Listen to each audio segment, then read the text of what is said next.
जब पानी पे डिस्कशन हो रहा है, जी we are talking about drinking water and availability of water. जी अगर ग्लोबल लेवल पर देखें तो हमारा नंबर 133 आता है वाटर अवेलेबिलिटी के ऊपर। पर अगर आप देखें कि पिछले 50 सालों के अंदर 1951 से लेकर के जो वाटर की अवेलेबिलिटी आज पढ़ रहा था कि वहां पर 1951 में वाटर 5177 क्यूबिक मीटर अवेलेबल होता था। आज हमारी स्थिति ये आ गई है कि 1500 से भी लगभग कम अवेलेबल है, और अनुमान ये है कि 2030 तक भारत के अंदर वाटर की डिमांड दुगनी होगी सप्लाई से। ये आपकी मिनिस्ट्री ने सोचा होगा, इसके लिए आप क्या कर सकते हैं?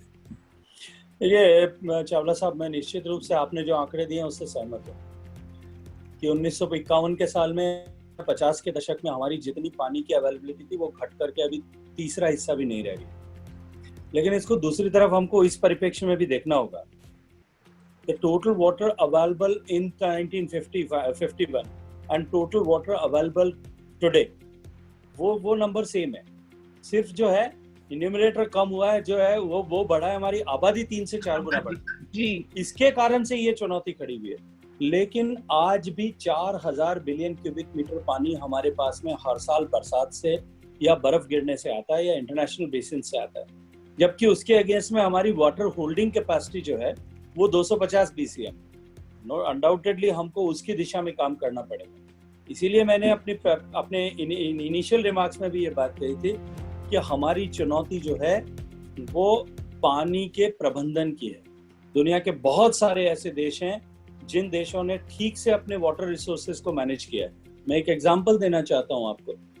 हमारा एवरेज वाटर रेनफॉल है वो लगभग 1068 मिलीमीटर, और इजराइल का जो है वो एवरेज रेनफॉल लगभग 150 millimetre. Israel water surplus nation है और अपने वाटर एक्सपोर्टिंग नेशन है, अपने पड़ोसी देशों को पानी जो है वो पीने के लिए देता है, जॉर्डन को, सीरिया को, और हमारे यहाँ पानी की कमी। इसका मतलब कि हमको पानी का ठीक से प्रबंधन करना पड़ेगा, ठीक से उसका हार्वेस्टिंग हो, ठीक से उसका कंजर्वेशन हो, ठीक से उसका एफिशिएंट यूज हो, और बाद में रीयूटिलाइजेशन भी हो, उसका रीयूज भी हम बार बार कर सकें। ये सब हम करेंगे तो हम आने वाले समय में देश को आने वाली पीढ़ियों तक जल समृद्ध बना सकते हैं। इतनी संभावना, इतनी क्षमता हमारे पास। मिनिस्टर साहब, एक प्रॉब्लम है इसमें कि एग्रीकल्चर में काफी वेस्ट होता है पानी, इनएफिशिएंट यूज बहुत है वहाँ, और टॉक्सिसिटी भी हो गई है वाटर टेबल में क्योंकि पेस्टिसाइड्स का यूज हो रहा है। तो उस विषय में सरकार क्या कर रही है? देखिए, निश्चित रूप से चिंता का विषय है, क्योंकि आज भी हमारा जो है टोटल पानी what is which is consumed, the biggest consumer पूरी दुनिया के सब देशों में the biggest consumer is agriculture ji. But as far as the water use efficacy is concern, we are really at an critical level. हमारा 1 kilo चावल पैदा करने के लिए एवरेज 5600 लीटर पानी की जरूरत पड़ती है, जबकि दुनिया के देश उसको 350 लीटर में कर रहे हैं। बिल्कुल। तो हमको निश्चित रूप से परिवर्तित करने की आवश्यकता है जी। इसके अतिरिक्त भी अब हमको इस दिशा में भी सोचने की आवश्यकता है कि हम क्या उगाएं। आज देश में 2 करोड़ टन चावल जो है एक्स्ट्रा सरप्लस हमारी डिमांड और एक्सपोर्ट पोटेंशियल से भी ज्यादा उगा हम पैदा कर रहे हैं जी। तो हमको निश्चित रूप से इस दिशा में सोचना पड़ेगा कि हम चावल को कम करें। हम दुनिया के सबसे बड़े शुगर और शुगर केन के उत्पादक हैं। चावल, शुगर केन और कपास, ये 3 अगर जोड़ दूं तो महाराष्ट्र का कुल पानी जो है इरिगेशन का, उसका 80% वो कम में लेते हैं। टोटल पानी का 89% एग्रीकल्चर लेती है और उसका 80% जो है वो केवल ये 3 कमोडिटीज ले रही है जी। तो महाराष्ट्र की देवेंद्र फडणवीस सरकार ने एक निर्णय किया था कि प्रदेश में अगर कोई गन्ना उगाएगा तो उसको ड्रिप इरिगेशन से करना पड़ेगा, वरना अलाउ नहीं करते जी। हरियाणा की मनोहर लाल खट्टर सरकार ने यह तय किया कि अगर कोई व्यक्ति चावल की जगह मक्का उगाएगा तो उसका 100% मक्का हम खरीदेंगे, और प्लस साथ में उसको एक सर्टेन अमाउंट ऑफ मनी जो है पर एकड़ उसको जो इंसेंटिवाइज भी करेंगे जी। और थाउजेंड हेक्टेयर जो अभी ट्रांसफर हो रही है। तो हमको इस तरह के इंटरवेंशंस करने पड़ेंगे, पॉलिसी में चेंज करना पड़ेगा, जिन पर स्टेट्स ने, because agriculture is also it is a state subject, so primarily states have to take a call primarily. But हम सारे स्टेट से बात कर रहे हैं कि हमको वाटर यूज एफिकेसी बढ़ाने के लिए काम करना चाहिए। एंड इसके साथ साथ में भारत सरकार जो है वो स्मार्ट इरिगेशन के लिए, ड्रिप इरिगेशन के लिए, एफिशिएंट इरिगेशन के लिए कि हर साल लगभग 5000 करोड़ रुपए माइक्रो इरिगेशन के लिए स्टेट्स को इंसेंटिवाइज करती है, उनको फंड्स प्रोवाइड करती है, हैंड होल्डिंग करती है, ताकि इस दिशा में काम तेज किया जा सके। मंत्री जी मैं इसमें एक्सपर्ट तो नहीं हूँ, पर छोटा सा एक आम आदमी के नाते जितनी एग्रीकल्चर में आपके फिगर्स ज्यादा होंगी, कि एग्रीकल्चर के अंदर टोटल वाटर जो है वो इरिगेशन यानी कि कैनाल के माध्यम से कितना यूज होता है और ग्राउंड वाटर कितना यूज होता है। क्योंकि ग्राउंड वाटर की जो बात होती है, ग्राउंड वाटर से ही ज्यादातर कृषि होती है देश के अंदर। ये मेरी अनुमान है, आपको ज्यादा नहीं, आपका अनुमान एकदम ठीक है प्रभु चावला साहब। तो इसलिए वाटर की जब मैं आपको हाँ, तो ग्राउंड वाटर से जब यूज होता है तो ग्राउंड की टोटल अवेलेबिलिटी ऑफ वाटर की जो आपने पहली बात की है कि उतनी है, टोटल वॉल्यूम वाटर का उतना ही अवेलेबल है, वो उसके ऊपर डिस्कशन बाद में जाऊंगा। बाकी कंट्रीज की इनकी बात की है तो मैं आपको उसकी तरफ ले जाना चाहता हूँ कि आप एडमिट कर रहे हैं कि through out the last 7 decades water management of this country has been bad, very bad. That is what you have been saying. Am I right? या बिल्कुल। और दूसरा ये कि वाटर अवेलेबिलिटी, उसका कारण ये था कि उसका कभी उसकी स्कैर्सिटी नहीं थी। Ample water we were having, so we were not concerned. और एक उदाहरण दे देता हूँ प्रभु चावला साहब, आपके मेरे बचपन में और कावेरी जी के भी घर में जरूर कभी न कभी बुजुर्गों ने कहा होगा कि ये बच्चा बिगड़ गया, पैसे को पानी की तरह बहाता है। बिल्कुल बिल्कुल, क्योंकि पानी का मोल नहीं था। अभी जो है अभी समय आ गया है कि हम सबको बच्चों को ये सिखाना पड़ेगा कि बेटा पानी को पैसे की तरह बचाना पड़ेगा। नहीं, एक तो वही कह रहा हूँ, एग्रीकल्चर का consumption of water, mostly water 90% या 80% तो ग्राउंड वाटर है, जिसका ग्राउंड टेबल एकदम कम होती चली जाती है through out the country. That is the management आपको दूसरा करना है।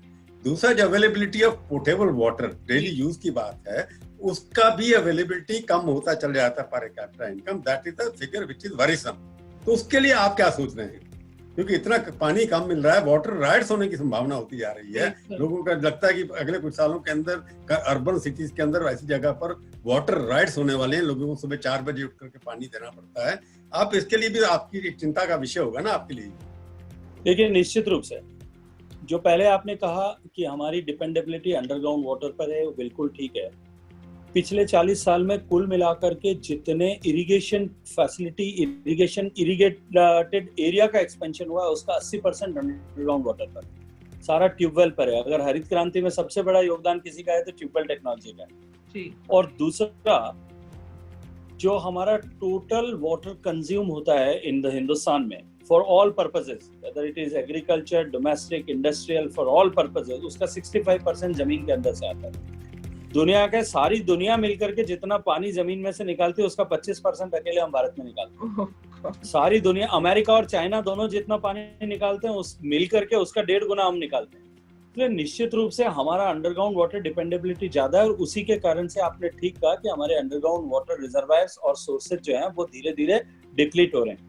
आज की तारीख में भी कुल मिलाकर के 6600 से ज्यादा टोटल जो हमारे ब्लॉक्स हैं जिनको हम मॉनिटर करते हैं अंडरग्राउंड वाटर के लिए, उन सब ब्लॉक्स में से लगभग 20% या तो ओवर एक्सप्लॉइटेड है या क्रिटिकली या सेमी एक्सप्लॉइटेड है। सो निश्चित रूप से ये चिंता बढ़ती जा रही है। दिन प्रतिदिन जो अंडरग्राउंड वाटर रिजर्वायर्स हमारे कम हो रहे हैं। अब उसके लिए किया क्या जाना चाहिए? भारत सरकार ने एक पायलट प्रोजेक्ट अटल भूजल योजना नाम से अभी लिया है, जिसमें हम 7 ऐसे स्टेट्स जो मोस्ट वनरेबल स्टेट्स हैं, उत्तर प्रदेश, मध्य प्रदेश, राजस्थान जैसे प्रदेशों को जोड़ करके, उन 7 प्रदेशों के 79 मोस्ट क्रिटिकल जिलों में हमने एक पार्टिसिपेटरी वाटर मैनेजमेंट, पहली बार इस देश में काम हुआ है चावला साहब। आज तक हमने हमेशा सप्लाई साइड मैनेजमेंट पर काम किया। पहली बार माननीय मोदी जी के नेतृत्व में डिमांड साइड मैनेजमेंट पर काम शुरू हुआ, इस दृष्टिकोण से काम किया और इस पर एक योजना 6000 करोड़ रुपए की बनाई है। इसके साथ साथ में हमारी सबसे बड़ी चुनौती ये थी कि हमारे यहाँ कभी भी अंडरग्राउंड वाटर के लिए एक्विफर्स की मैपिंग नहीं हुई। हमको ऐसे ट्रेजर की को संभालना था जो कितना है ये हमको पता ही नहीं। हमारा किसान पानी निकाल रहा है, उसको ये जानकारी अगर नहीं है कि पानी जमीन में कितना है और कितने दिन तक रहने वाला है, तब तक वो इसी तरह से निकालेगा। यदि उसको इस बात का ज्ञान होगा कि अगले 5 साल में पानी खत्म होने वाला है, तो वो निश्चित रूप से आज से उसका प्रबंध करना शुरू करेगा। अंडरग्राउंड वाटर रिचार्ज पे भी काम करेगा, वो वाटर यूज एफिकेसी पे भी काम करेगा, कंपल्सरीली सब पे काम। तो हमने सबसे पहले दुनिया की सारी टेक्नोलॉजीज को साथ जोड़ करके हम क्रिटिकल एरिया का पहली प्राथमिकता के साथ में अगले 1.5 साल में और बचे हुए 2.5 साल में जो है पूरे देश का एक्विफर मैप करके एक रिपोर्ट बनाएंगे। हर एक गांव पंचायत को हम उसकी रिपोर्ट देंगे, कॉपी देंगे कि तुम्हारे यहाँ ये पोजीशन है। आत्मनिर्भर भारत अभियान में माननीय प्रधानमंत्री जी ने अभी जियो स्पेशियल डेटा जो है, जो हमारे सैटेलाइट्स ने हमारे देश के डेटा बनाए, उसको लेने के लिए भी हमको ह्यूज अमाउंट पे करना पड़ता था इसरो को। प्रधानमंत्री जी ने आदेश कर दिया कि सरकार के यूज के लिए, पब्लिक के यूज के लिए अगर उसकी आवश्यकता है तो वो एट टोकन प्राइस केवल उनको देना चाहिए। पूरी हम जो है इसरो का डेटा के बजाय अगर हम गूगल से डेटा खरीदते तो हमको सस्ता पड़ता। अब हमने तय किया है कि अब हमको डेटा फ्री मिलेगा। हम गांव को, हर एक ग्राम पंचायत को जमीन के ऊपर का स्थिति कि उसकी 3D इमेजिंग और जमीन के अंदर के एक्वीफर, वो दोनों गांव को दें, गांव के साथ में बैठें और उसके बाद में गांव को चर्चा करें कि तुम्हारे गांव में इतना पानी है और इस तरह से पानी का प्रबंधन करें तो गांव में जो है पानी की दिशा में सक्सेसफुली काम हो सकता है। आने वाली पीढ़ियों तक गांव जल समृद्ध बन सकता है। क्योंकि देश में ऐसे हजारों उदाहरण है, इंडिविजुअल ने किया होगा, सोसाइटी ने किया होगा, ग्राम पंचायत ने किया होगा। एक आदमी लेकर के चला तो 50-50 गांव की तकदीर बदल गई। जिस गांव में एक बूंद पानी नहीं था, आज वो गांव जल समृद्ध है। तो हमको इजराइल ढूंढने जाने की जरूरत नहीं है, सक्सेस स्टोरीज देश में बहुत है।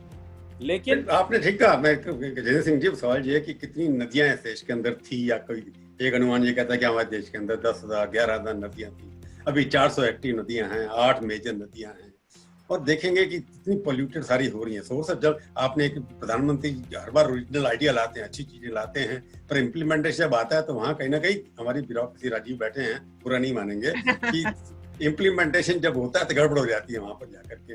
अब नल से जल, जल हर घर जल, हर चीज अच्छी लगती है सुनने में, पर जल आएगा कहाँ से? सवाल तो ये है कि जल आने के लिए भी साधन भी चाहिए, नदियां भी चाहिए। उसके लिए हर घर में जल आपने पहुंचाना है नल के द्वारा, पानी जब जाएगा उसके लिए कहाँ से पानी आएगा, इसकी समस्या तो आपने क्या सोर्स क्या होगा, कैसे पहुंचेगा? कि हमारे अगर कितने, हमारे देश के अंदर कम से कम होंगे 25 करोड़ हाउस होल्ड, तो आप 25 करोड़ हाउस होल्ड में या अर्बन एरियाज में नल से जल पहुंचा पाएंगे क्या? देखिए चावला साहब, माननीय मोदी जी जब देश के प्रधानमंत्री बने थे 2014 में, और जब उन्होंने लाल किले पे खड़े होकर के कहा था कि हर घर में हम बैंक का खाता खोलेंगे, तो ब्लूमबर्ग ने एक आर्टिकल लिखा था, वो मेरे पास कॉपी पड़ी है उसकी। उन्होंने लिखा था कि हिंदुस्तान की बैंकिंग इंडस्ट्री इतनी रोबस्ट नहीं है, उनके सारे सिस्टम्स फ्लॉप हो जाएंगे, सारा फेल हो जाएगा, बैंकिंग स्ट्रक्चर कोलैप्स हो जाएगा। लेकिन ड्राइविंग फोर्स जो है वो प्रधानमंत्री की थी कि हमने 6 महीने में उसको पूरा करके दिखा दिया। जब हिंदुस्तान के प्रधानमंत्री ने ये कहा था कि हर घर में शौचालय बनाएंगे, तब शायद कावेरी जी, हम शहर में रहने वाले लोगों को तो ये पता भी नहीं होगा कि देश के 68% पॉपुलेशन जो है उसके पास में सामान्य शौचालय की सुविधा नहीं जी। आपके और मेरे घर के बच्चों को भी ये पता नहीं होगा कि शायद 68% घर के महिलाओं को रोज अपनी जो है गरिमा के साथ समझौता करना पड़ता है जी। तब और दुनिया की कुल मिलाकर के 100 करोड़ लोग जो ओपन डेफिकेशन के लिए अभिशप्त हैं, उसमें से 60 करोड़ मेरे देश में। लेकिन आज हमने 100% सक्सेसफुली उसको अचीव किया। पानी के लेकर के भी इस तरह के प्रश्न किए गए हैं, किए जाएंगे, लेकिन मैं विश्वास के साथ में कह सकता हूं कि ये पूरा होगा। और जहां तक सोर्सेज की बात है, माननीय प्रधानमंत्री जी ने इसका जब मार्गदर्शन किया तब पहले का स्कीम बनाने के समय में ये कहा कि ये केवल पाइप बिछाने का कार्यक्रम नहीं, sustainability of source is to be ensured along with the supply of और लेइंग ऑफ पाइपलाइन। सस्टेनेबिलिटी पहला काम है, और दूसरा काम, जो गांव में पानी आप दोगे वो गांव से पानी घर से, क्योंकि almost 80% water comes out as a grey water, right, जो उस ग्रे वाटर को ट्रीट करके उसका वापस यूटिलाइजेशन हो, ईदर फॉर एग्रीकल्चर और if it is industry is there then for industry, और otherwise for rejuvenation and recharge of ground water. तो ये 3 में से किसी एक चीज के लिए उसका भी उपयोग हो, इसके लिए काम करेंगे। और 15 फाइनेंस कमीशन ने उसके लिए केवल इस साल के लिए इन दोनों एक्टिविटीज के लिए मिलाकर के 30,000 करोड़ रुपए अलग से दिया कि हर गांव में इस तरह की सुविधा बने। मंत्री जी, मैं आपकी बात सुनने के बाद मुझे ऐसा लगा जैसे कि हर नल से जल हर घर में आप पानी भेजेंगे, वो ग्राउंड वाटर से ही जाएगा। इसका मतलब वहां भी ग्राउंड वाटर से जाए, जो आपने कहा ना, उसको ट्रीट करेंगे, ग्रे वाटर होगा। सोर्स की अवेलेबिलिटी ये राज्य सरकार को सुनिश्चित करना है, कहाँ से लाना है। देखिए, आज देश में जैसा मैंने कहा कि 6,600 ब्लॉक्स जिनको हम मॉनिटर करते हैं, उसमें से लगभग 250 के आसपास ब्लॉक होंगे जो ओवर एक्सप्लॉइटेड है, जहां पानी बिल्कुल है नहीं। जहां बाकी शेष बचे हुए 6,000 ब्लॉक्स में से अगर मैं कुल मिलाकर के 1200-1300 ब्लॉक ओवर एक्सप्लॉइटेड क्रिटिकल सब निकाल दूं, तो भी देश में 5,000 ब्लॉक से ज्यादा ब्लॉक ऐसे हैं जिनमें समस्या, ये चुनौती नहीं है। जमीन में से खोद करके तुरंत पानी निकाला जा सकता है, सप्लाई की जा सकती है, या नदी होगी तो नदी के मुहाने से पानी उठा करके सप्लाई किया जा सकता है। वहाँ क्वालिटी का इश्यू हो सकता है, उसके लिए हम काम कर रहे हैं। बट जहाँ पानी नहीं है, अब मैं जैसलमेर जोधपुर से आता हूँ, मेरे यहाँ पे पानी नहीं अवेलेबल है, तो कहाँ से लाना पड़ेगा? अल्टीमेटली किसी न किसी कैनाल से आएगा, किसी न किसी जो है रिजर्वायर से आएगा, किसी बांध से आएगा, तो उसकी योजना बना करके उसके लिए भी काम करना पड़ेगा। लेकिन जो घर में, जो चावला साहब, जो घर में 3000 लोग का गांव में जो पानी निकलेगा, 55 लीटर पानी हम हर घर को देंगे, 1.5 लाख घर हर व्यक्ति को देंगे, 1.5 लाख लीटर जो पानी निकलेगा उसका 80% 1,20,000 लीटर को मैं हर साल अगर हर दिन ग्राउंड में रिचार्ज करूंगा तो 2 साल बाद में उस गांव में पानी मुझे बाहर से लाने की जरूरत नहीं पड़ेगी, वहीं से पानी निकलने लग जाएगा। आपको लगता है 2024 तक हर घर में जल मिल जाएगा नल के द्वारा? लगता नहीं है, मुझे पूरा विश्वास है मिलेगा ही मिलेगा। जैसे बाकी आपने जैसी योजनाएं बताई हैं उसी हिसाब से हर जगह ये भी पूरा हो जाएगा 2024 के अंदर। बंशी जी, एक सवाल मैं करना चाह रही थी, आप ये वाटर के बारे में कह रहे थे, जो सबसे बड़ी समस्या आजकल है वो वेस्ट वाटर की ट्रीटमेंट है, एंड उसी के कनेक्टेड वो गंगा क्लीनिंग प्रोजेक्ट भी है, but how will you treat this wastewater? That has become the biggest problem. आपके जो sewage treatment plants है वो ज्यादातर काम नहीं करते हैं या inefficient है। तो स्वच्छ भारत तो हो गया है, हमने टॉयलेट्स तो बना दिए हैं एंड बहुत अच्छा काम हुआ है, बट जो अब बिगेस्ट प्रॉब्लम है वो recycling of waste water, cleaning of sludge, ये सब समस्याएं अब बाहर आ रही हैं, तो उसमें क्या कर सकते हैं? देखिए, ग्रामीण क्षेत्र में जो स्वच्छता मिशन लिया गया उसमें हमने ट्विन पिट टॉयलेट का कॉन्सेप्ट दिया जी, और ट्विन पिट टॉयलेट में हमने राज्यों से आग्रह किया था कि सब जगह वही बनाए जाने चाहिए, लेकिन कुछ राज्यों में इसमें बहुत बड़ा गैप रह गया। अभी भी हम ट्विन पिट के रेट्रोफिटिंग के लिए सब राज्यों के साथ मिलकर के आग्रह पूर्वक उनके साथ में करके काम कर रहे हैं कि इसको ट्विन पिट पे कन्वर्ट कर दें ताकि ये लीचिंग की प्रॉब्लम समाप्त हो जाए। लेकिन शहरों से अर्बन सूवेज जो निकलता है वो निश्चित रूप से बड़ी चुनौती, केवल हमारे लिए नहीं पूरी दुनिया के लिए चुनौती, बिल्कुल, और पूरी दुनिया इसके ऊपर काम चिंतित होकर के काम कर रही है। लेकिन इसके लिए अगर कोई देश में सबसे बड़ा सक्सेस स्टोरी है तो वो नमामि गंगे मिशन सबसे बड़ी सक्सेस स्टोरी। आज कानपुर जैसे शहर में जहाँ जो है सीसामऊ का नाला 130 करोड़ लीटर पानी दिन भर में रोज छोड़ता था, अंग्रेजों के जमाने से छोड़ता था। कभी कानपुर जाने का मौका मिले, चावला साहब तो निश्चित रूप से वहाँ गए हैं, आपको कभी मौका मिले जाकर के देखिए, आप जाकर के उसको देखिएगा कि जो नाला जो है कैंटिलीवर निकाल करके नदी के अंदर 100 फुट 200 फुट अंदर ला करके नाला छोड़ा गया था। 130 लीटर पानी, 130 करोड़ लीटर पानी रोज गंदा पानी कानपुर का सारा ला करके छोड़ता था। अभी उसके ऊपर फर्स्ट क्लास एक पेंटिंग बनी हुई है, हमने मेमोरियल बना दिया उसका कि जब पहले ऐसा था और अब ऐसा है। जो अब है वो आपको दिखेगा और पहले था उसका फोटो देख सकते हैं आपकी पहले कैसे। कोई कल्पना नहीं कर सकता था कि ऐसा हो सकता है। क्या आपने कभी कल्पना की थी कि पूरे प्रयागराज में एक बूंद भी सूवेज नहीं जाएगा, रॉ सूवेज? गंगोत्री से लेकर के और ऋषिकेश तक एक बूंद भी पानी नदी में रॉ सूवेज नहीं जाने देंगे, इंडस्ट्रियल एफ्लुएंट नहीं जाने देंगे। मैंने खुद अक्टूबर में नाव में आकर के देवप्रयाग से ऋषिकेश तक, अभी बहुत सारी स्टोरीज की गई कि लॉकडाउन के समय में गंगा साफ हो गई, डीजी साहब साथ में थे, देवप्रयाग से ऋषिकेश तक मैंने खुद नदी में आया, खुद भी पानी पिया, इनको भी पिलाया, इसके अलावा जो साइंटिस्ट थे उनको भी पिलाया, सीधा नदी से उठा करके पानी पिया। और मैंने जब मैं स्वीडन गया था, मैं आपको एक घटना बताता हूँ चावला साहब, मैं स्वीडन गया था वर्ल्ड वाटर वीक, रात को हम भोजन कर रहे थे, भोजन की टेबल पर जो है स्वीडन के महाराजा महारानी थे, एक जर्मनी के प्रतिनिधि थे, एक ब्रिटेन के प्रतिनिधि थे, और मैं भी, हम सब लोग जो है टेबल पर बैठकर रात का भोजन कर रहे थे। भोजन के समय में जब है उन्होंने अपनी सक्सेस स्टोरी सुनाना शुरू किया। जर्मनी के लोगों ने कहा कि हमने जो है राइन नदी को साफ कर दिया और हमारी राइन नदी ऐसी है। किंग ऑफ स्वीडन ने कहा, क्वीन ऑफ स्वीडन ने रादर कहा कि हमारी जो है डेन्यूब 5 देशों में से बहती है, हमारे देश में जब आती है तो उससे हमारे देश से जब बाहर निकलती है तो साफ होती है, एकदम जो है बैथिंग क्वालिटी वाटर उसमें मिलता है। ऐसी बात जो है थेम्स नदी को लेकर के ब्रिटेन के जो प्रतिनिधि थे उन्होंने कहा। मैंने उनसे पूछा तुमको इसमें कितना समय लगा, तो राइन के लिए आंसर था 30 इयर्स, डेन्यूब के लिए 29 इयर्स और थेम्स के लिए 28 इयर्स। मैंने उनसे कहा मुझे 5 साल हुए और 5 साल में भी इफेक्टिवली काम करते हुए 3.5 साल हुए। पहले प्लानिंग और स्टडी और इस सब में समय गया था, इफेक्टिवली प्रैक्टिकली 3.5-4 साल से हम काम कर रहे हैं। इस 4 साल बाद में मेरी नदी 2500 किलोमीटर लंबी नदी है और हमारी नदी जो है वो लिविंग रिवर है। आपके पूरे स्वीडन देश में जितने लोग निवास करते हैं, 1 करोड़ पॉपुलेशन है, उससे ज्यादा लोग रोज नहाते हैं मेरी नदी। जितने लोग आपके देश में कुल पशु हैं, उतने पशु रोज मेरी नदी में आकर के डुबकी लगाते हैं। जितने आपके यहाँ पर लोग साल भर में जितने लोग दिवंगत होते हैं उतने लोगों को हर महीने में मेरी नदी के किनारे पे जलाया जाता है। उसके बाद में भी मैंने कहा कि मेरी नदी जो है बैरिंग 2 या 3 इंटर जो स्ट्रेचेस को छोड़ दो, बाकी सब जगह बैरिंग क्वालिटी रिवर है। आज मैं ये गर्व के साथ में आप और हम दोनों कह सकते हैं कि दुनिया की 10 इतनी लंबाई की साफ नदियों में से भी जो है वो एक हमारी गंगा नदी थी। ये हमारी सक्सेस स्टोरी है।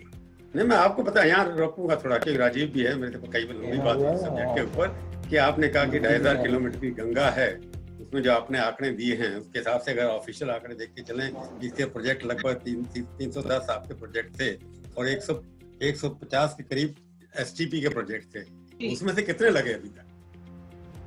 रिपोर्ट जो आ रही है बहुत कम लगे हैं। नहीं ऐसा नहीं है। देखिए मैं तो आपको इंडिविजुअल स्टेट की बात कर सकता हूँ। उत्तराखंड में अभी जो है ऋषिकेश का एक प्रोजेक्ट होना थोड़ा सा कुछ काम बाकी है, उसके बाद में उत्तराखंड में एक भी प्रोजेक्ट बाकी नहीं रहेगा, 100% हो जाएगा। उत्तर प्रदेश पे हम काम कर रहे हैं। अभी ये जो 313 प्रोजेक्ट्स की आप बात कर रहे हैं, इन प्रोजेक्ट्स में से जो है बहुत सारे सहायक नदियों पे है। अब हमारा फोकस जो है, क्योंकि जब हम गंगा की बात करते हैं तो हम केवल गंगा की मुख्य धारा की बात नहीं करते, पूरी गंगा बेसिन की बात करते हैं। और जब हम गंगा बेसिन की बात करते हैं तो मैं आपको वही की बात करूं, 150 आपके टारगेट था कि लगाएंगे आप, 150 में से कितने एक्चुअली लगे राजीव? आप देंगे जी। मैं एग्जैक्टली आपको वही बताना चाह रहा हूँ कि अब हमारा फोकस जो है गंगा पे, तो हमने लगभग अपना काम पूरा कर लिया है। जो काम चल रहा है वो काम अगले 12 महीने में सब पूरे हो जाएंगे। अब तो हमने सहायक नदियों पे काम करना शुरू कर दिया। हमने यमुना पे काम कर रहे हैं, रामगंगा पे काम कर रहे हैं, हम जो है गंडक पे काम कर रहे हैं, उसकी जुड़ी हुई जितनी काली नदी पे काम कर रहे हैं, हिंडन पे काम कर रहे हैं, ताकि इन सब नदियों को भी शुद्ध कर दें, ताकि इस बेसिन में एक भी अशुद्ध नदी नहीं रहे और ये पूरी दुनिया के लिए रोल मॉडल बने। और बाकी कुल जितने मैं एक मिनट रोकूंगा। आपने एक अच्छी बात बताई, जो कहानी बताई ना आपने डिनर टेबल की। आपने कहा कि इनके साल इतने साल 59-60 लगे, किसी को 40 साल लगे। मैं तो 74 साल का हो गया, पिछले 50 साल से जमुना साफ हो रही है, मैं भी देख रहा हूँ उसको। 1967 के अंदर Vijay Kaur Mehta chief secretary council थे, उन्होंने जमुना 1 किलोमीटर साफ की थी, अच्छी हो गई थी तब। अब देखते हैं, जहां भी देखेंगे अगर आप जाकर के, हर निशी में 400 नदियां हमारे देश के अंदर हैं, उसमें से उनका रिवर बेड कितना ऊपर आ गया। आप मथुरा जाएंगे, गए होंगे जरूर, मथुरा में तो आप चले जाइए किलोमीटर तो पानी नहीं है, वहां पर सारा कूड़ा बचा हुआ है, एनक्रोचमेंट बचा हुआ है। आपने कहा जमुना पे काम कर रहे हैं, ठीक है, दिल्ली की जमुना अगर आप देखेंगे तो आपको बड़ी स्वच्छ मिलेगी 40-50 साल के बाद। पर मैं आपसे स्टेट क्वेश्चन, गंगा जो है 2500 किलोमीटर जो है गंगा, एक फिल्म आई थी मेरी मैली की बात थी, ये गंगा 2500 किलोमीटर आपको लगता है कब बिल्कुल तरीके से रिवाइव होकर के स्वस्थ हो जाएगी जैसे पहले थी? देखिए, मैं आपको प्रभु चावला साहब एक बात बताना चाहता हूँ।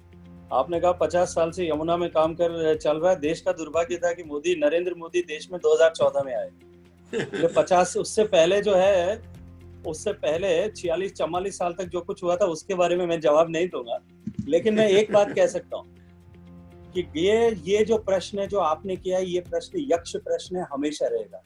जब आपके और मेरे ग्रेट ग्रैंडफादर्स थे तब भी ये प्रश्न था, आपके और मेरे ग्रेट ग्रैंडचिल्ड्रन होंगे तब भी ये प्रश्न रहेगा, तब भी उस समय के लोगों को जिम्मेदारी के साथ में काम करना पड़ेगा, तब ये नदी स्वच्छ रहेगी। क्योंकि ये परमानेंट चल रही नेचर का काम है। ऐसा नहीं है कि आज, मुझे एक दिन एक पत्रकार मित्र ने पूछा कितना % काम हो गया है।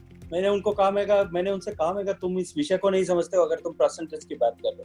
ये कभी परसेंटेज टर्म्स में या किसी भी बाउंड्री वॉल में, समय की बाउंड्री वॉल में नहीं बांधा जा सकता। ये निरंतर चलने वाला काम है, ये चलता ही रहेगा। आबादी बढ़ेगी, शहर बढ़ेंगे, नए गांव शहरों में परिवर्तित हो जाएंगे, उसके अनुकूल हमको अपने इंफ्रास्ट्रक्चर्स को डे टू डे रिवाइव करना पड़ेगा, हर साल सतत रूप से काम करना पड़ेगा।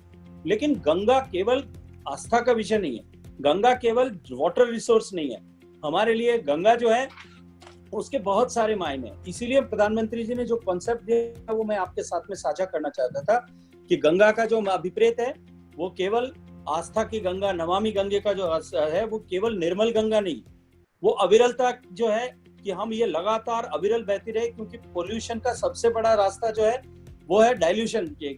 नदी में पानी रहेगा। दिल्ली का दुर्भाग्य यही है कि वजीराबाद के बाद में यमुना में एक बूंद भी फ्रेश वाटर नहीं होता। जो कुछ भी होता है वो हमारा कंट्रीब्यूटेड पानी होता है।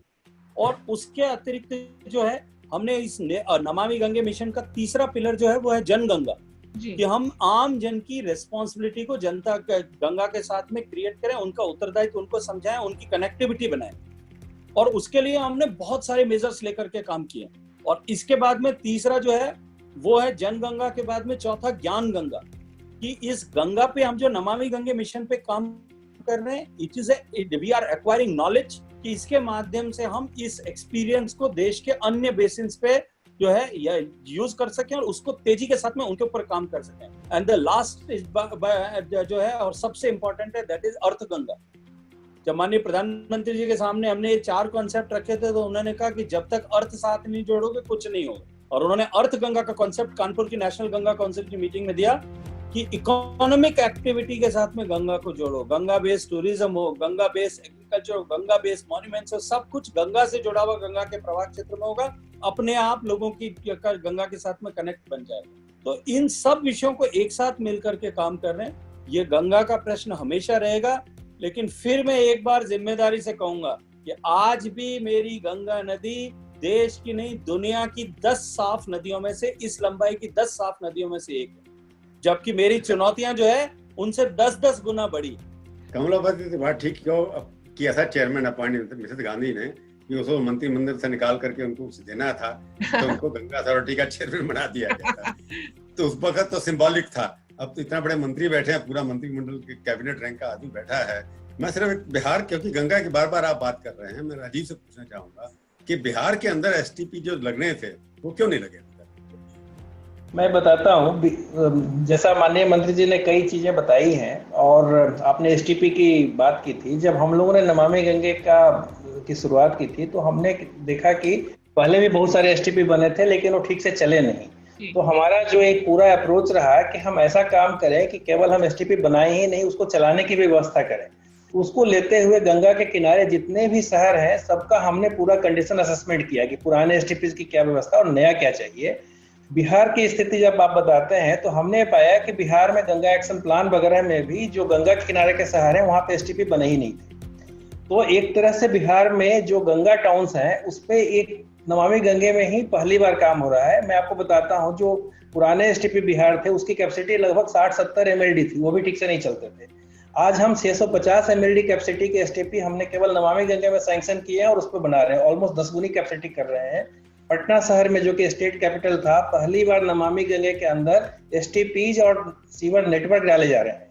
तो बिहार की स्थिति ऐसी थी। जो गंगा एक्शन प्लान वगैरह हुआ उसमें यूपी में काम हुआ, यूपी में प्लांट्स बनाए गए, बंगाल में बनाया गया, बट बिहार में उसमें भी ज्यादा नहीं काम हुआ था।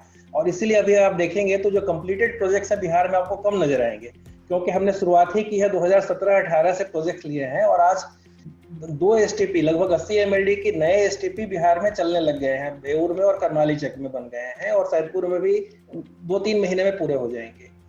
एक हमने क्या काम किया एसटीपी की समस्या, क्योंकि ये चर्चा आई कि पहले क्यों नहीं हुआ और अब कैसे हो रहा है। देखिए, जो माननीय मंत्री जी ने बहुत सही बताया दूसरे देशों का अनुभव। हम लोगों ने Ganga action plan, Yamuna action plan, कई इस तरह के प्लान शुरुआत तो किए थे, लेकिन अगर आप देखेंगे जो आपकी जो समस्या है उसका साइज है और जो हमारा इंटरवेंशन है, जैसे अर्बनाइजेशन हो रहा है, जिस तरह से पॉपुलेशन बढ़ रहा है, हमारा बजट होता था, एनुअल बजट होता था 200 करोड़, 100 करोड़, 300 करोड़। इस बजट के साथ तो आप एक कानपुर के लिए आपको 2000 करोड़ चाहिए अगर सारा काम करना है तो क्या होता था, जब तक हम एसटीपी एक छोटा मोटा बनाते थे पॉपुलेशन बढ़ जाता था और हमारे एसटीपी अगर ठीक भी चले तब भी वो किसी काम के नहीं रहते थे। तो माननीय मंत्री जी ने बताया कि इसको आप कंटिन्यूअस करना पड़ेगा। नमामि गंगे में क्या हुआ कि एक साथ हमें एश्योर्ड बजट मिला। माननीय प्रधानमंत्री जी ने नमामि गंगे के साथ 20,000 करोड़ की व्यवस्था की और हमारा लैप्स नहीं हो रहा था। राजीव, टोकूंगा मैं यहाँ पर, क्योंकि मैंने मंत्री जी से सवाल नहीं पूछूंगा क्योंकि आप लोग इम्प्लीमेंट करते हैं बाबू लोग, तो मैं आईएएस ऑफिसर से ज्यादा पूछूंगा कि 30,000 करोड़ रुपए के लगभग या 28,000 करोड़ रुपए नमामि गंगे के अंदर प्रोजेक्ट दिया प्रधानमंत्री। बड़े लिबरल होकर इतना बड़ा बजट गंगा के लिए दिया उन्होंने, पर आपने खर्च 40% भी नहीं किया उसमें। आपका बजट जो है, एक्सपेंडिचर जो है, आप कर नहीं पाते हैं। उसके पीछे आप फाइल पुशिंग जो करते हैं, फाइल पुशर्स का नाम आईएएस ऑफिसर बोलते हैं, फाइल पुशर्स हैं। आप फाइल इधर से उधर, उधर से उधर कर देते हैं। मोदी सरकार में तो चलता नहीं है, एक्शन चाहिए एकदम। चावला साहब, इसका जवाब मैं दे देता हूँ। मुझे लगता है कि मैं ज्यादा ठीक से इसको आर्टिकुलेट करके बता पाऊँ। इस देश में आप डिफेंड कर रहे हैं नहीं, मैं डिफेंड नहीं कर रहा हूँ। मैं जो हम कर रहे हैं वो बता रहा हूँ।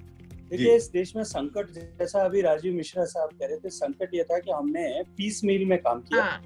इस देश में संकट ये था कि हमने कभी होलिस्टिक प्लान नहीं बनाए। इस देश में संकट ये था कि हमने बनाए तो उनका ऑपरेशन मेंटेनेंस कैसे होगा इसके ऊपर कभी ध्यान नहीं। मैं आपको एक उदाहरण देना चाहता हूँ। उत्तर प्रदेश में एक प्रोजेक्ट, मैं जब इस मंत्रालय में आया, मैं रिव्यू कर रहा था तो मुझे बताया गया कि उत्तर प्रदेश में एक प्रोजेक्ट है जो नेशनल गंगा एक्शन प्लान में कभी कोई आज से 15 साल पहले बना था, उसका अभी तक बिजली का कनेक्शन नहीं हुआ। बिजली का कनेक्शन इसलिए नहीं हुआ कि उत्तर प्रदेश जल निगम जो है उसके लिए उसका बजट का प्रोविजन नहीं किया। अभी हमने इस समस्या का समाधान किया और वो समाधान था कि हमने जितने प्रोजेक्ट्स हैं वो हमने एक अनूठी परियोजना बनाई, हाइब्रिड एन्युटी मोड।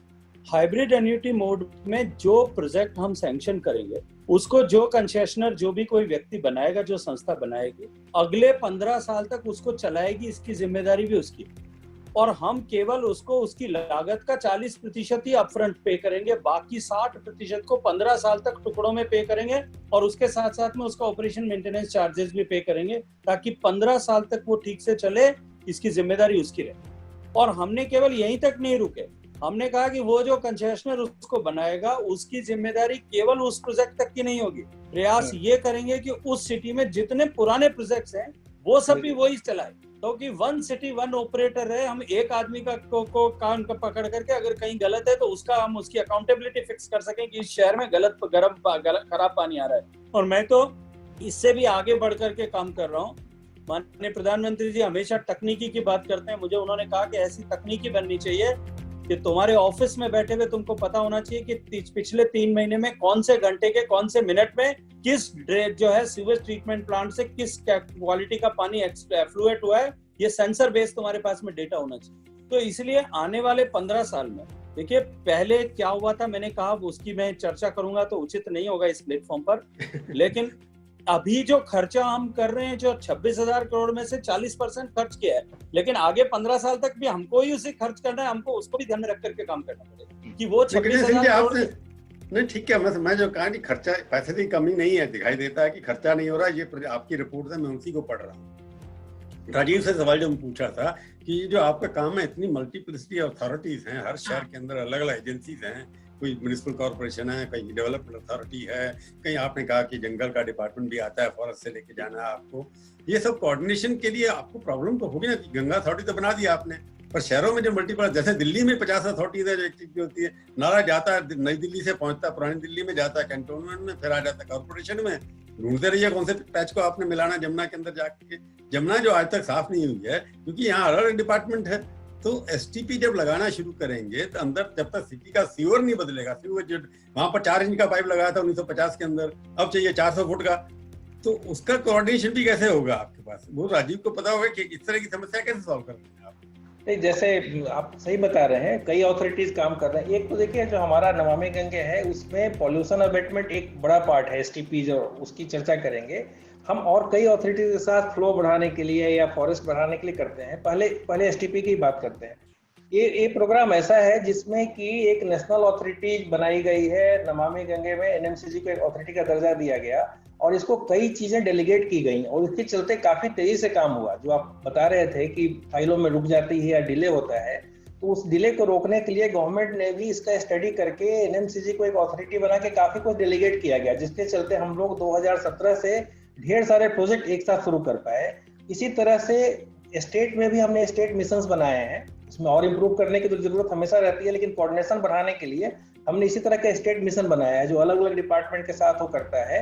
और पहली बार नमामि गंगे में ही वो अथॉरिटी ऑर्डर में हमने डिस्ट्रिक्ट लेवल पे भी डिस्ट्रिक्ट गंगा कमेटी बनाई है, क्योंकि क्या है कि डीएम उसका चेयरमैन है और हर डिपार्टमेंट का लाइन डिपार्टमेंट के साथ कोऑर्डिनेशन का मैकेनिज्म बनाया गया, जो कि पहले नहीं होता था। आप बिल्कुल सही कहते हैं, जल निगम कोई काम कर रहा है, नगर निगम कुछ और काम कर रहा है, एक नोडल अथॉरिटी डिस्ट्रिक्ट लेवल पे हम लोगों ने बनाई है और उसको हमने सुचारू तौर से पिछले 1 साल 1.5 साल में उसको काफी एक्टिवेट भी किया है।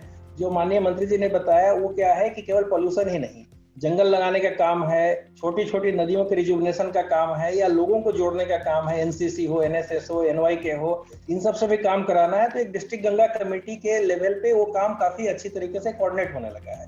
तो फाइनेंशियल स्टेबिलिटी के साथ साथ हम लोगों ने इसमें एडमिनिस्ट्रेटिव कई चेंजेस किए हैं। एक अच्छा उदाहरण है कि किस तरह से एक मिशन मोड में नेशनल लेवल से डिस्ट्रिक्ट लेवल तक की अथॉरिटीज बनाई गई है और उनके एक सिस्टम है जिसको रिव्यू करते हैं। नेशनल गंगा काउंसिल माननीय प्रधानमंत्री जी करते हैं, उसके बाद इंपावर टास्क फोर्स है जो माननीय मंत्री जी उसको चेयर करते हैं, जिसमें अलग अलग जो सेंट्रल मिनिस्ट्रीज हैं उसके लोग रहते हैं और साथ साथ स्टेट के चीफ सेक्रेटरीज हैं। फिर एक चीफ सेक्रेटरी के लेवल पे एक कमेटी बनाई गई, स्टेट गंगा कमेटी बोली गई है, और फिर डिस्ट्रिक्ट गंगा कमेटी है जहाँ की नगर निगम हो गए, जल निगम हो गए, गांव के लोग हो गए। क्योंकि हमारा जो कार्यक्रम है नमामि गंगे, एक तो प्रदूषण नियंत्रण एक है, उसके अलावा इकोलॉजी इंप्रूव करना, फ्लो इंप्रूव करना दूसरा है, तीसरा लोगों के साथ गंगा का जुड़ाव और अच्छा हो, घाटों को इंप्रूव किया जाए, सैनिटेशन अच्छा किया जाए, एमिनिटीज बढ़ाई जाए और तरह तरह के कार्यक्रम उसमें करके लोगों को जोड़ें, स्कूल के स्टूडेंट्स को जोड़ें। और चौथा जो है, जो कि एक हम जो ज्ञान गंगा मंत्री जी ने बताया, रिसर्च पॉलिसी, जो हम कई पॉलिसी चेंज बता रहे हैं, reuse of treated waste water, उसको हम कहाँ यूज करके पानी बचा सकते हैं। आप कह रहे हैं राजीव जी कि आपने जितने भी कनेक्टेड प्रॉब्लम थी सारी सॉल्व करके एक इंटीग्रेटेड सिस्टम बनाया हुआ है स्टेट के अंदर, ठीक कह रहे हैं ना आप? सॉल्व करने की कोशिश कर रहे हैं। मैं आपसे पूछूंगा, मैं मंत्री जी से सवाल पूछूं कि ऐसे प्रोजेक्ट का जो टारगेट थी दिसंबर 2020 में शायद खत्म हो रहा है ये एज पर अर्ली अनाउंसमेंट, तो मंत्री जी क्या लगता है इसको एक्सटेंड करेंगे क्योंकि पैसा तो बहुत है आपके पास? नहीं, जैसा मैंने कहा, फिर मैं एक बार वही बात दोहराऊंगा कि हमने इसको 15 साल तक के लिए जो प्रोजेक्ट्स दिए हैं, जो 15 साल तक चलने वाले हैं, तो उन सबको इस प्रोजेक्ट को 15 साल तक एक्सटेंड करना ही पड़ेगा। और उसके बाद में भी जो कोई भी रहेगा उनको भी इस प्रोजेक्ट को इनको हमेशा चलाना पड़ेगा। मैंने कहा कि फिर ये मैंने कहा जो सेंट्रल प्रोजेक्ट गवर्नमेंट जब आपने सेंटर में जॉट किया कि वो भी 15 साल तो कम से कम 15 साल तो कम से कम चलेगा ही चलेगा। जो प्रोजेक्ट आज हमने असाइन किए हैं, जो प्रोजेक्ट्स और 15 साल के लिए किए हैं या आज हम करने वाले हैं, वो 15 साल तक रहेंगे, तब तक तो इसको सेंट्रल प्रोजेक्ट बना के चलाना ही पड़ेगा। मतलब एक बात बताइए कि हमारे यहाँ 400 रिवर जो है, अंदाजा बड़ी बड़ी रिवर 8 या 10 जिसको भी कह सकते हैं, उसमें 50% से ज्यादा बहुत पोल्यूटेड है, ये सच है ना? हाँ, पोल्यूटेड हमारी हैं। बहुत पोल्यूटेड को मैं अगर बहुत शब्द निकाल दें तो ठीक रहेगा। पोल्यूटेड है, समझ लीजिए आप उनको। अगर पोल्यूटेड रहेंगे, एक आता है कि रिवर्स के मामले में बड़ा सेंटिमेंटल इंडियंस हैं, रिवर डिस्प्यूट्स इतने पड़ी हैं 25-25 साल 4 साल से हो रही हैं। तो राजेंद्र सिंह जो आपकी स्टेट के हैं, उनका एक प्रपोजल है कि रिवर्स को नेशनलाइज कर देना चाहिए। क्या आप सहमत हैं इससे? देखिए, तो अथॉरिटी होगी, अपने शेखाव साहब बैठे हो दिल्ली में, सारी नेशनलाइज करके आप उसके मालिक बन जाएंगे, कंपनी बना देंगे, उसको टेक ओवर कर लेगी पब्लिक। देखिए, वैसे तो सुप्रीम कोर्ट का जो 1997 का डिसीजन है Mehta versus union of India का, उसमें उन्होंने क्लियरली कहा है कि जमीन के अंदर का पानी और जमीन के ऊपर का पानी, पर्सनल यूटिलाइजेशन के अलावा बाकी सारा पानी जो है वो स्टेट प्रॉपर्टी, वो किसी व्यक्ति विशेष की मालिकियत नहीं है। एंट्री 253 में संविधान में लिखा हुआ है कि ये जो है एनवायरमेंट एंड वाटर, इनके कंजर्वेशन का as a national property right Bharat सरकार का, और वो भारत सरकार का विषय है। लेकिन फिर भी मैं कहूँगा कि ये क्यूमुलेटिव रिस्पॉन्सिबिलिटी है, और ये रिस्पॉन्सिबिलिटी वाटर रिसोर्सेज के मेंटेनेंस की, वो हेल्दी बने रहें, ये रिसोर्सेज की ये रिस्पॉन्सिबिलिटी केवल सरकारों की जिस दिन तक होगी उस दिन तक ये ठीक नहीं होगा। मैं अपने बचपन में देखता था कि मेरे गांव का जो तालाब था, उस तालाब के चारों तरफ जो कैचमेंट था, उस कैचमेंट की साफ सफाई, उसकी शुचिता, पवित्रता, उस सब की जिम्मेदारी, वहाँ झाड़ झंकाड़ निकालना, मिट्टी खोदना, ये सब की जिम्मेदारी गांव की जिम्मेदारी थी, सामूहिक जिम्मेदारी। तब तक कभी उसमें गांव में पानी की कमी नहीं हुई। मैंने अपनी दादी माँ से बुढ़ापे में, जब वो बहुत वृद्ध हो गई थी, तब मैंने एक बार उनसे पूछा, मैंने कहा आप कहते हो कि हम हमारे देश में जल को जगदीश मानते हैं, जो है पानी को देवता मान करके पूजा करते हैं, हमारे देश में पानी की ये दुर्गति क्यों हुई? वो बहुत कम पढ़ी लिखी महिला थी, पर उन्होंने जो जवाब दिया मुझे लगा कि वही समस्या का समाधान है। उन्होंने कहा कि पहले हम पानी के पास जाते थे बेटा, आजकल पानी हमारे पास आने लगे, इसलिए हमने उसका मोल गंवा दिया। और अगर इसके मोल को एस्टेब्लिश करना है तो आम जनता को इसके साथ में जोड़ना पड़ेगा, हमको सेंस ऑफ रिस्पॉन्सिबिलिटी क्रिएट करनी पड़ेगी लोगों को, और वो धीरे धीरे बन रही है। मॉडल क्या होगा? क्योंकि रिस्पॉन्सिबिलिटी मैं आपको एनक्रोचमेंट हो रहा है सब जगह, रिवर के किनारे अनसाइज कॉलोनी बनती चली जा रही है। उसी जगह आपको ले जाने की बात कर रहा हूँ। माननीय प्रधानमंत्री जी ने जब 30 जून को सरकार बनने के बाद पहली बार मन की बात में पानी के विषय को लोगों के सामने रखा जी, और उसके बाद में जब लगातार इसके बारे में बात की, उसका प्रभाव बताता। मैं मुंबई से दिल्ली आ रहा था हवाई जहाज में बैठ करके, इंडिगो का प्लेन था, कॉर्नर की सीट पर, विंडो साइड की सीट पर बैठा था, 1 नंबर सीट पर। मेरे साथ में सयात्री एक महिला थी और उनके साथ में एक छोटी सी बच्ची थी, वो 6-7 साल, 5-6 साल उम्र होगी, 7-6 साल उम्र होगी। एयर होस्टेस ने पानी ला करके दिया, मैंने अपना पानी पूरी ग्लास पिया, बॉटल ग्लास को क्रश करके अपने हाथ में पकड़ लिया। वो जो बच्ची थी उसने भी अपना पानी आधे ग्लास लगभग पिया और अपने हाथ में ग्लास पकड़ा हुआ था। उनकी माताजी ने उस ग्लास को रख दिया, पानी पिया नहीं, एक घूंट पी करके अपने पास रख दिया। थोड़ी देर में इंडिगो में वो ट्रैश इकट्ठा करने के लिए जब परिचारिका आई थी, तो मैंने एयर होस्टेस को अपना ग्लास पकड़ाने लगा, तो वो बीच में जो बच्ची बैठी थी, अच्छी संस्कारित बच्ची थी, उन्होंने कहा अंकल मुझे दे दिया, मैं डाल दूँ। उन्होंने खुद का पानी पिया, उस बच्ची ने मेरा और अपना दोनों ग्लास लेकर के उसमें डाल दिया।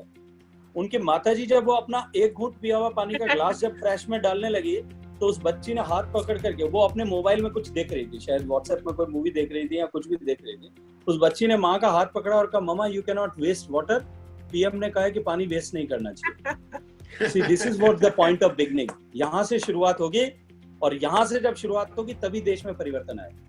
मंत्री नहीं, Kaveri, let me finish। I want answer। मैं सच्ची बात अब छोड़ता नहीं हूँ।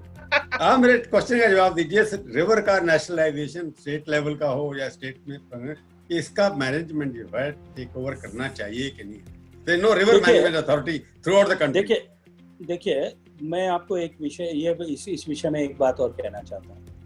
देश में कम से कम 3 कमेटी जिसके विषय में बनी, लोकसभा में इस विषय पर पर्याप्त डिबेट हुई है और सब लोगों ने इस बात को स्वीकार किया कि ये समाधान नहीं, समाधान कहीं और है। हम केवल अथॉरिटी बना करके, देश में बहुत सारी पर्यावरण को लेकर के सेंट्रल पोल्यूशन कंट्रोल बोर्ड बना हुआ है। मंत्री जी मैं रोकूंगा, आपके नाले के मालिक हैं लोग, वहाँ पर वाटर बोर्ड है, जल बोर्ड है, नाले का मालिक है, नाली का मालिक है और चीजों के मालिक है, पर नदी का मालिक कोई है ही नहीं। नदी का मालिक स्टेट है, ऐसा नहीं है कि नदी का मालिक कोई नहीं। तभी तो गंदी हो रही है देश। हर राज्य अपने हिस्से की नदी का मालिक है, संविधान प्रदत्त व्यवस्था के अनुरूप है। उन दोनों में अगर कोई डिस्प्यूट्स है, अगर इंटर स्टेट नहीं, मालिक का मतलब ये था कि मैनेजमेंट की रिस्पॉन्सिबिलिटी नहीं है, फैमिली के मैनेजमेंट की तो प्रभु चावला साहब के घर के मैनेजमेंट की जिम्मेदारी तो प्रभु चावला साहब को ही देखनी पड़ेगी। वो अभी नहीं है, वो ये देखें कि वो उसकी जिम्मेदारी जो है वो शहर की म्युनिसिपैलिटी बिठाएगी तब होगी नहीं, हमको ही मैनेज करना पड़ेगा। जिस राज्य की धरोहर है उसी को मैनेज करना पड़ेगा। दुर्भाग्य है, मैं इसको प्रत्यक्ष देख रहा हूँ। मेरे पास में मेरे सांसद मित्र इस बात की एप्लीकेशन लेकर के आते हैं कि हमारे घाट की, हम गंगा जब नमामि गंगे में काम करते हैं तो हम लगभग 120 के आसपास घाट ऐसे होंगे जिनकी सफाई की जिम्मेदारी भी हमने अपने कंधों में ले रखी है। 11 से ज्यादा जगह पे हम नदी में फ्लोटिंग ट्रैश के स्किमर्स हमने लगा रखे हैं ताकि उसकी भी साफ सुथरी बने रहे। ड्रेन्स में हमने जालियां भी लगाई हैं ताकि उसके अंदर फ्लोटिंग ट्रैश नहीं पहुंचे। मेरे पास में मेरे सांसद मित्र एप्लीकेशन लेकर के आते हैं कि घाट की सफाई, हमारे घाट को भी सफाई के कार्यक्रम में इंक्लूड करें। अब सफाई को भी भारत सरकार ओन करेगी। Let me ask you very specific question. Nationalisation जो राजेंद्र सिंह ने सजेस्ट किया है, उसका कॉन्सेप्ट जो भी हो, आपने जो कहा कि ठीक है हर प्रदेश के अंदर जिम्मेवारी होनी चाहिए, कि अभी तक मेरे जो नॉलेज में आता है कि जमुना या कोई भी नदी हो, स्टेट टू बाउंड्री कोई उसका एक अथॉरिटी देखने वाली नहीं है कहीं भी। वो हर शहर में हर एक म्युनिसिपैलिटी के ओनरशिप में आ जाती है जाकर के, और उस हिसाब से चलती है, वहां पर गंदी हो जाती है, मैली हो जाती है, भर जाती है। तो आपको लगता है कोई ऐसा मैनेज, आप कहते हैं nationalisation of river is ruled out, that is what I understood, कि नेशनलाइजेशन नॉट अ सॉल्यूशन, पर somebody has to own up the whole river। Part में तो नहीं रहेगी ना, जमुना दिल्ली में आएगी तो दिल्ली वाले करेंगे, हरियाणा में जाएगी तो हरियाणा वाला करेंगे, मथुरा में घुसेगी तो यूपी वाले करेंगे। तो तभी तो इस वजह से मल्टीपल अभी तो गंगा बेसिन के लिए तो ऑलरेडी गंगा जो है अथॉरिटी का दर्जा हमारे एनएमसीजी को मिला हुआ है। पूरी गंगा की देवप्रयाग से लेकर के गंगोत्री से लेकर के गंगा की और यमुनोत्री से लेकर के यमुना की और पॉइंट ऑफ कन्वर्जन तक जिम्मेदारी अब तो इस अथॉरिटी की है। सारे अधिकार हमारे पास में, और उस अधिकारों का उपयोग करते हुए हमने माइनिंग को रेगुलेट किया है, हमने स्टेट्स को पेनलाइज किया, हमने सब तरह की जो है गतिविधियां उसमें की। भारत सरकार में इस तरह का एक डिपार्टमेंट जो है, ये मिनिस्ट्री इंटीग्रेट हुई, उससे पहले देश की सारी नदियों के लिए इस तरह की एक directorate, national river conservation directorate और बनी।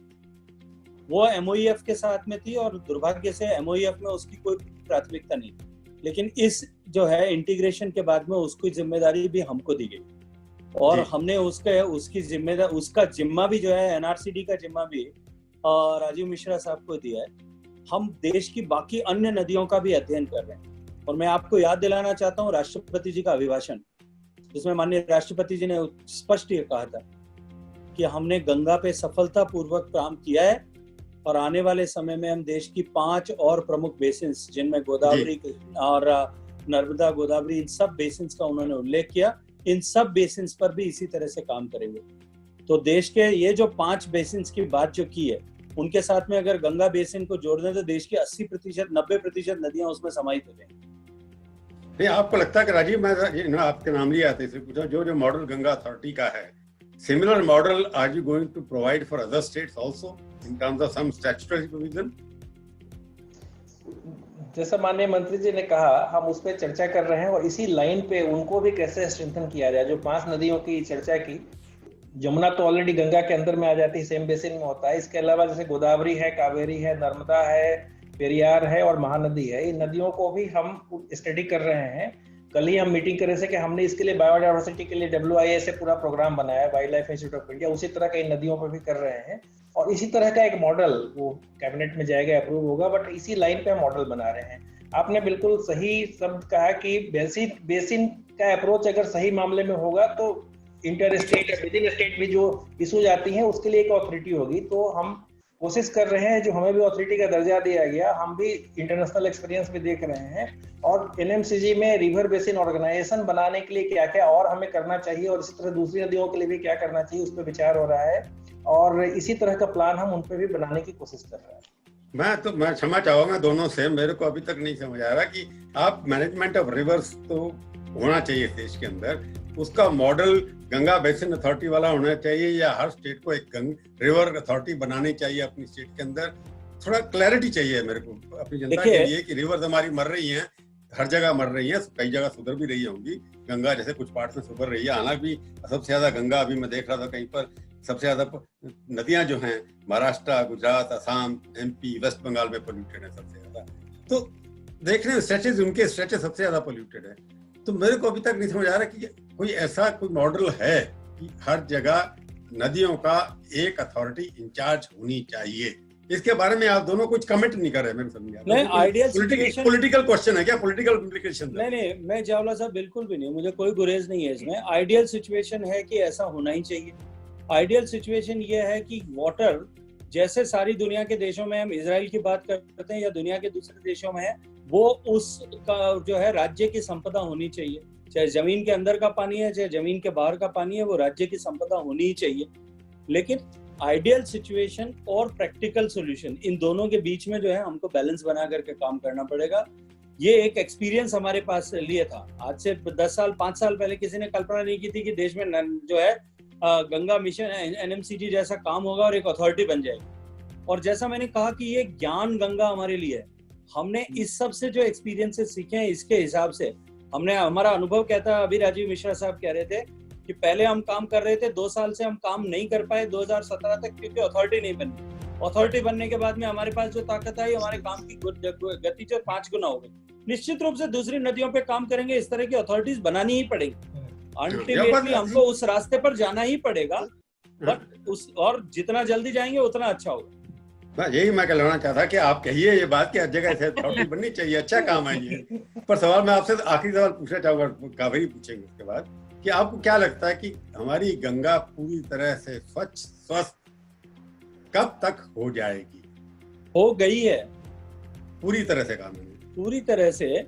अभी आप गंगा कई पैचेज ऐसे आपको पता अभी भी गंदे हैं। बाबू चावला साहब, मैं आपके पास में बारिंग 3 और 4 स्ट्रेचेस के कोई ऐसा स्ट्रेच नहीं है जिस पूरी गंगा में जहाँ डिजॉल्व्ड ऑक्सीजन के पैरामीटर पर Ganga below the bathing level standard आ जाती हो, और that is the best parameter to assess the water quality in a river. आप जो है पूरी नदी में 2 या 3 स्ट्रेचेस ही कुल ऐसे बचे हैं जहां ऐसी परिस्थिति होती है कि वहां अभी भी, क्योंकि वहां अभी हमारा काम चल रहा है, आने वाले 1.5-2 साल में हमारा काम कंप्लीट हो जाएगा।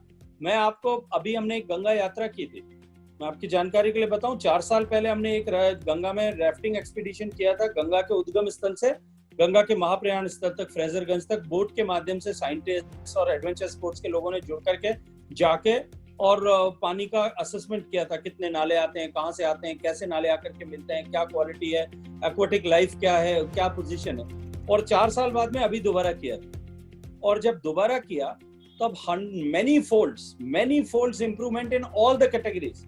एक्वाटिक लाइफ, जहाँ गंगा की डॉल्फिन जो है वो दिखना बंद हो गई थी, मुश्किल से 5, 10, 20 साइट हुई होंगी, हंड्रेड्स की संख्या में गंगा की डॉल्फिन्स को पूरी गंगा के स्ट्रेच में देखा।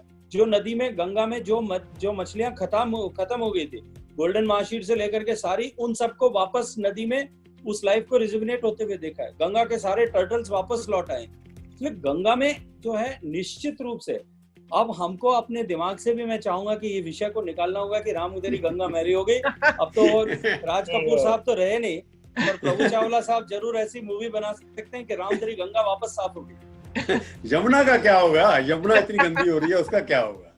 देखिए, यमुना का जो है चैलेंज का स्ट्रेच जो है वो दिल्ली से लेकर के आगरा तक जी। इससे पहले चैलेंज नहीं है। उसके बाद में राजस्थान, मध्य प्रदेश, राजस्थान से होते हुए चंबल आकर के मिल जाती है, समस्या समाप्त हो जाती। ये जो स्ट्रेच है, इस स्ट्रेच की प्रॉब्लम यह है कि मेरे पास में इस स्ट्रेच में एक बूंद भी पानी नहीं जी। अभी लॉकडाउन के समय में बहुत सारी कहानियां सुनाई गई कि यमुना का पानी साफ हो गया। 2 कारण थे, एक इंडस्ट्री बंद थी और दूसरा लॉकडाउन के पीरियड में जो बरसात हुई, उस बरसात के कारण से वजीराबाद ड्रेन से जो पानी छोड़ा गया, 3000 क्यूसेक पानी जा रहा था यमुना। जिस नदी में एक बूंद भी पानी नहीं जाता, उसमें 3000 क्यूसेक पानी अगर जाने लगेगा, अपने आप साफ हो जाएगी। इसके लिए हमने लॉन्ग टर्म प्लान बनाया है। जो रेणुका और किशाऊ पर हम ऊपर बांध बना रहे हैं, वो दोनों बांध बनने के बाद में हम रेगुलेटेड फ्लो छोड़ेंगे, और अब की बार बांध बनने के बाद में हम इसको सुनिश्चित करेंगे कि यमुना के हिस्से का पानी यमुना को मिलना चाहिए, किसान के हिस्से का पानी किसान को मिले, इंडस्ट्री के हिस्से का इंडस्ट्री को मिले, पीने का पानी का हिस्से प्राथमिकता से मिले, लेकिन नदी का अपना हिस्सा है, उसको नहीं मारेंगे, उसको सुनिश्चित करेंगे। और देश में पहली बार गंगा में हमने सफलतापूर्वक इसको किया है कि चाहे आप हाइड्रो इलेक्ट्रिसिटी प्रोजेक्ट चला रहे हो, और चाहे आप इरिगेशन का प्लांट का प्रोजेक्ट ओन कर रहे हो, बांध ओन कर रहे हो, चाहे वो स्टेट ओन कर रहा है या प्राइवेट एजेंसी ओन कर रही है, हमने अथॉरिटी ऑर्डर से सबको कहा कि पानी छोड़ना पड़ेगा, और पानी चल रहा है। हम मॉनिटर करते हैं उसको आर्ली बेसिस पर कि गंगा में इतना पानी रहना ही चाहिए। तो जो गंगा में हो सकता है वो यमुना में भी होगा, और जिस दिन यमुना में होगा सफलता से होगा। शेखावत जी, एक काम जो केजरीवाल से हमने किया था कि वाटर हार्वेस्टिंग करनी है, उन्होंने बड़े बड़े वहां पर खो दिए, जमुना के दोनों तरफ से पानी भर गया। उसके बाद कहने लगी वाटर लेवल ऊपर हो गया है कि गंगा के अंदर वाटर बेड उतना ऊंचा आ गया कि पानी बह जाता है, फ्लड आता है, जब बह जाता है इतना सारा फ्लड आता है कि डेंजर लेवल से ऊपर हो जाता है, तो पानी निकल जाता है दिल्ली से परली तरफ, आगरा से भी आगे निकल जाता है। तो आपको लगता है कि जो मॉडल केजरीवाल जी ने किया था वो भी एक पार्ट ऑफ द रिजुविनेशन होना चाहिए? बिल्कुल है। वो उन्होंने जिस तरह के वेटलैंड, आर्टिफिशियल वेटलैंड्स बनाए थे गंगा यमुना के फ्लड प्लेन में, हमने उसके लिए उनको अनुमति दी थी। मैंने खुद जाकर के वहां पे उसका काम शुरू करवाया था, उसको प्रोग्राम को शुरू कराया था। और मैंने जब केजरीवाल साहब मुझे मिलने आए थे, मैंने कहा कि अगर इसको जो है साइंटिफिक एजेंसी इसको रेकमेंड करती है, हम 100% इसके साथ खड़े होकर के काम करेंगे। इसके अतिरिक्त हमने यमुना और गंगा बेसिन में जितने वेटलैंड्स हैं उन सबको आइडेंटिफाई किया, उसके कंजर्वेशन के लिए, उनके लिए जो नेचुरल वेटलैंड है उनके लिए भी हम काम कर रहे हैं। ये एक माध्यम हो सकता है। उन्होंने प्रयास किया था, पर वो प्रयास मुझे लगता है कि जैसी अपेक्षा थी उतना सफल नहीं हो पाया, क्योंकि नदी के साथ में जो सिल्ट आती है, जो मिट्टी आती है, उससे वो सारे रिजर्वायर्स भर गए। लेकिन फिर भी उसका इम्पैक्ट हुआ होगा। अल्टीमेटली हम पानी को अलग अलग करके, रिवर को हमने मिनिस्ट्री को इंटीग्रेट कर दिया, लेकिन हमको मानसिक रूप से भी इंटीग्रेट करना पड़ेगा कि नदी का पानी, सतह का पानी और जमीन के भीतर का पानी, ये सब आपस में कोरिलेटेड है, इंटररिलेटेड है, इंटरकनेक्टेड है। इन तीनों के होलिस्टिक प्लानिंग करनी पड़ेगी, तब जाकर के देश का स्वास्थ्य सुधर, देश का पानी के हालात सुधरने। डीसिल्टिंग तो कराते नहीं ना हिंदुस्तान के अंदर, रिवर की डीसिल्टिंग तो बहुत कम होती थी पहले, अब होनी शुरू हुई है। नहीं, ऐसा नहीं है। कुछ स्ट्रेचेस में डीसिल्टिंग हुई है, कुछ स्ट्रेचेस में उसके अनुकूल परिणाम भी आए, लेकिन डीसिल्टिंग भी साइंटिफिकली बैक्ड अप होना चाहिए।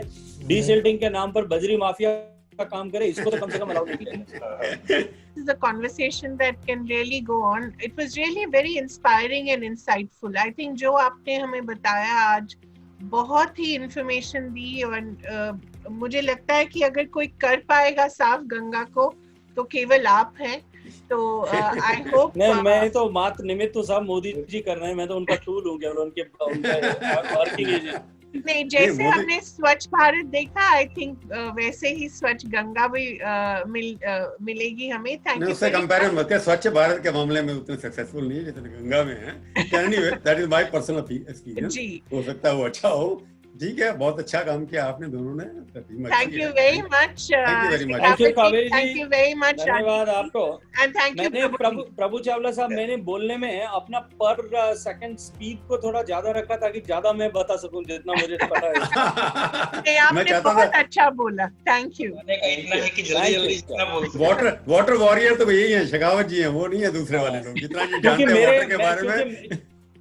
क्योंकि मैंने बचपन में अपने घर वालों को 2-2 किलोमीटर 5-5 किलोमीटर पानी ले जाते हुए, सिर पे लाने के लिए जाते हुए देखा है, इसलिए मुझे पता है पानी का मोल क्या है। भुक्त भोगी हैं आप, इसलिए आपको पानी की वैल्यू पता है। थैंक यू, इसलिए रखा मोदी ने चुन करके आपको। धन्यवाद।